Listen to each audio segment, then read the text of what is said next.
In this video, I'll be showing you how to remove Gmail account from Gmail app on Android phone. It's a very simple method, so if you find this video helpful, be sure to drop a like and subscribe.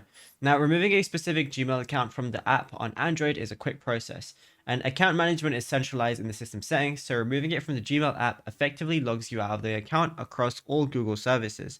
So firstly is the direct app method. What you want to do is open up Gmail and then tap your profile picture on the top right. Once you go ahead and click on it, go ahead and select manage accounts on this device. Then it's going to look like this. And then just find the Gmail or Google account you want to remove.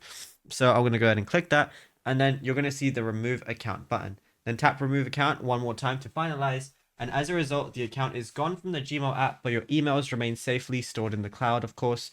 And yeah, that's it. You'll literally be good to go. You can even do it through the settings menu, but if you want to do it directly through Gmail, you can do it like so. And yeah, if you found this video helpful, be sure to drop a like and subscribe. And check out all the other tutorials that we've been posting on the channel as well, because there is a lot to go through, and you might find something that you didn't know about yet.